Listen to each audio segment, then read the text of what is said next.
capital K, capital PHIT. It's KPhit, and today I'm going to talk about the Queensland Government housing schemes. So I purchased my first property back in 2020, and I purchased a unit off the plan, and at that time didn't know fuck all really. I went up to Burleigh when I was home for my week off, doing fly in, fly out, and went up there, spoke to the lad there, put a deposit down, and and fuck, I've learned a lot since just buying that and then selling that, and then also educating myself in the property market, and also diving deeper into some of the benefits that I could have had from the Queensland Government buying my first house, which I wasn't aware of at the time. So obviously, if you have or haven't, or if you're thinking about buying your first property, everyone gets a first home buyer's grant, and you can use that to take off your loan. That's the smartest thing to do. But when I signed for mine, it was only $15,000. Now, think about maybe 2 weeks after I moved in, or after settlement, that went up to $30,000. So right now, if you're thinking about buying a property, your first home buyers is double what I got for mine. So that's a big tick. And I also been diving into how many schemes, or let's just say help. Scheme sounds a bit like, oh, what are they trying to scheme us for again, these fucking dogs? But there's a lot of schemes or benefits you can get other than just your first home buyers. Now, first home buyers is eliminated for me now. Anyone that purchases a property, you only get first home buyers once.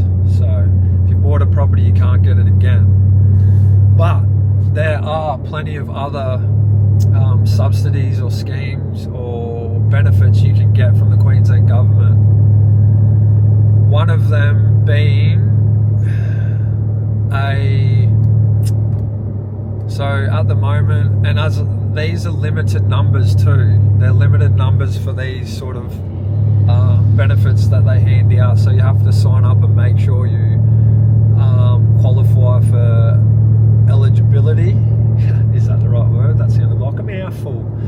But yeah, if you're eligible or not to get them. But one of the ones I have at the moment is single parent benefits, where if you're a single mother or father of just one dependent, you can get buy a property up to, I think it's 700 or 750,000, and that you only need a 2% deposit.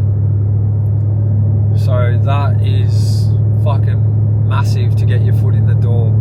People say, oh, it's too expensive or blah blah blah, but if you're young or whoever, if you're looking to get in the property market, you know, $700,000 and only having to have a 2% deposit up for that is fucking mad. You know, most stuff's 10 to 20, just depending how it goes. So that's one. It's a single parent benefit, and I'm pretty sure NAB are running that one.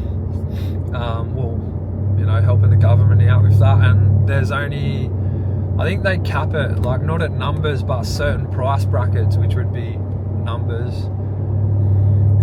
So that's a very good one if you're a single parent out there, or if you've got a dependent of one. You know, definitely look into that scheme and all that. And there's also, you can combine some of these as well. You just have to find the right person to talk to. whether that be your mortgage broker that helps you through that, or you contact the government, or ring up one of your banks. Your bank should be able to help with it, but make sure you ask the fucking questions, because I missed out on a scheme that they were doing back then, and I think that cost me like 30 grand that I could have had extra on top of the 15, so I would have had 45, close to 50 grand just like that. Oh, that's not much. It fucking is, trust me. Every dollar helps, and especially in today's today's age, like anything that you can get to help you progress, and especially if it's off the government, you take with both hands open. One of the other schemes is that the government can put up to, I think, 40% of the property price up. Could be 40, 35, 30, whatever you want, and they actually own part of your property. Now that sort of fucking sucks, because you either have to pay them off, or when you go to sell or whatever, you have to divvy up the cash with the government. But that's another good way for you to get yourself over the line if you're struggling to get pre-approval or have finances ready. Because if you haven't noticed and you're from the Gold Coast or certain areas in Queensland, Brizzy, surrounding, this place is fucking popping. It's popping. And by 2030, majority 2-bed, 2-bath are going to be worth 2 mil plus, 100%. I think right now they're going for, anywhere between $1 mil, 1.3. So it's only 5 years time, and since COVID, since 2020 on the GC, property prices have gone up 60%. They've got a whole list of all these different schemes, and as I said, you can actually, if you get the right person to help you, like I said, whether bank, mortgage broker, whoever, you can actually use some of these together. So why I'm telling you this is because these are lessons that I had to learn. I had to learn these on my own. So if I can do, which I want to do, is I want to educate people the best that I can from my lessons, which I wouldn't call them mistakes, because now they're very, very valuable lessons to whoever watches this, or to whoever listens or is wanting to listen. There's a lot out there for first home buyers or people purchasing properties, which I was not aware of. So if I can give back and help someone maybe get 50 grand instead of 15 like I did, an extra 30, I'll fucking do that.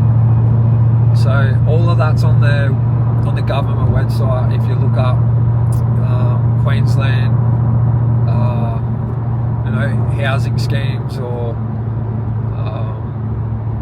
you can put your name down for some of them as well, so you can be contacted by certain people or whatever to move forward. And why not? Like, the worst that can come back is that they fucking deny you, but why not?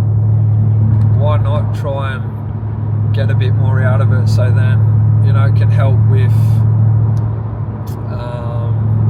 certain other things in life, or you might be able to move money around in different places, or whatever that is.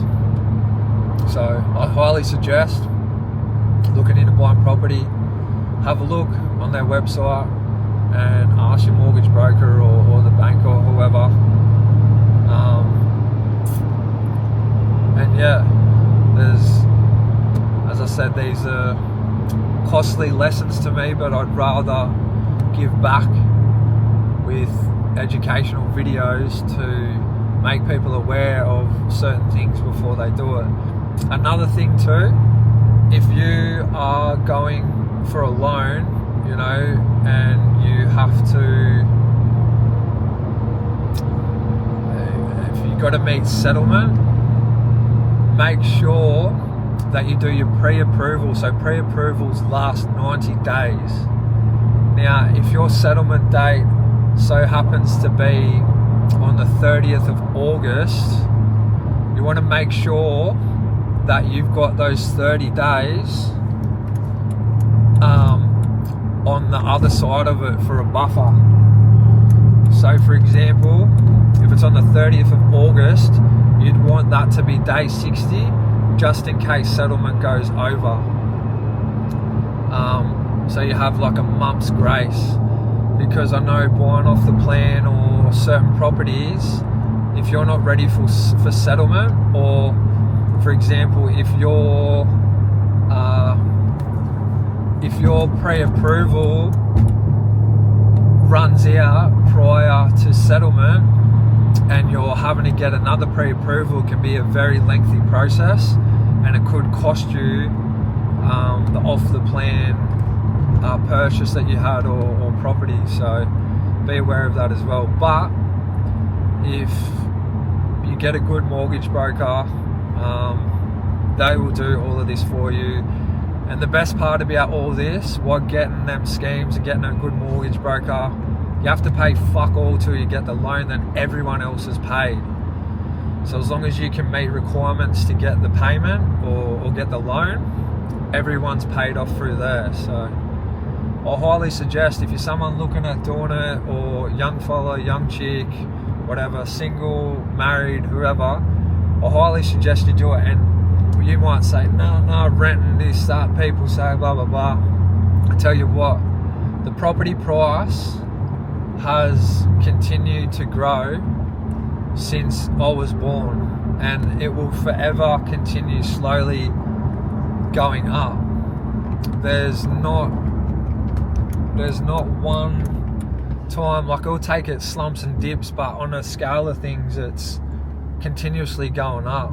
So you'll never lose in property, and that's why you hear a lot of people, a lot of wealthy people, a lot of people just talking about purchasing property and just sitting on it. Now, you could say, oh fuck, but like, you got a home loan and you got to pay it back and all this shit, and there's plenty of ways to pay it back quicker. Like, you make sacrifices, you pay it off quicker, or you flip it, whatever. But I'll tell you one thing though, which I learned as well, is that if you buy a property and your repayments, even if you're paying over, say a 2-bedroom, 2-bathroom apartment here at Burleigh, wherever, Surfers, Broady, your repayments plus putting some in will still be cheaper by about $400 than renting, maybe even more saving. So think your future, think the long run, and try and build yourself up. Try and educate yourself more on what you want to do instead of scrolling all the time, because there's a lot happening on the GC surroundings. There's opportunities everywhere. If you place yourself in the right positions and speak to the right people at the right times and use all your tools properly, you will get good deals and everything will happen for you.